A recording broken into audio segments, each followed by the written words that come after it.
So today we've got a Yaris GR Generation 2 in the unit for a couple of upgrades.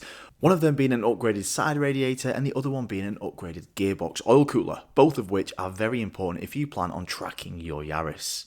Now both of these upgrades require the removal of the front bumper, which on this car is surprisingly quite simple. Firstly, you've got to remove a bunch of clips and 10mm along the top, and you'll need to pull back the wheel arch to get access to the bolts holding the bumper to the wing.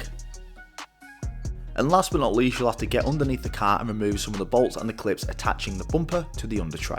Now once all of these are removed, you can have a quick pull on the side of the bumper and it will release from the wing. Make sure to release all wiring clips and you can pull the bumper away from the vehicle. And now you'll be able to see the location of the standard side radiator and the standard oil cooler. So we're going to firstly tackle the side radiator, and the first thing you want to do is pull off this plastic cover. Now there's only 3 bolts holding on the side radiator. There's 2 at the top and there's 1 between this little gap here.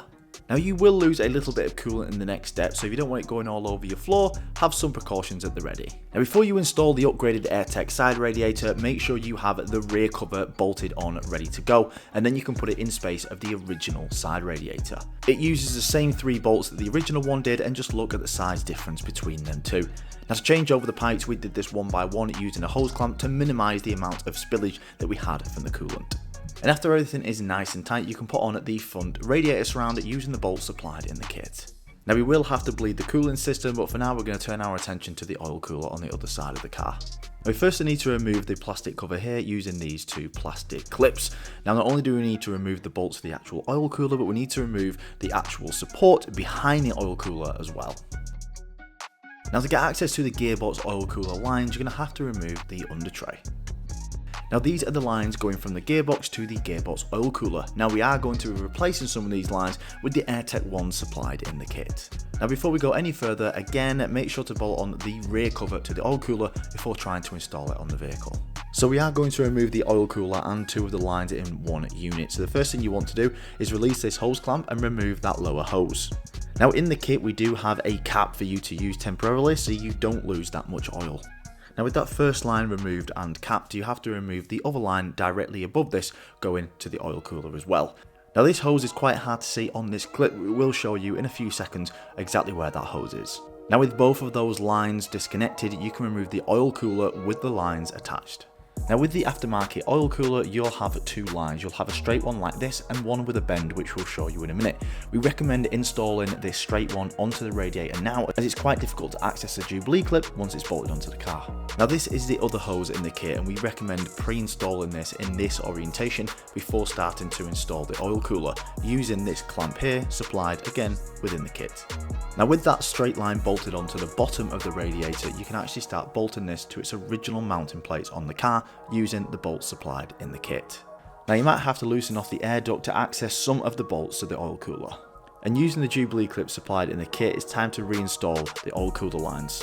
So you've got this one under the car as it's already bolted onto the cooler, and the one above this which is already bolted onto the gearbox, you'll just need to bolt to the cooler. And now you can install the front cover to the oil cooler using the bolts supplied in the kit.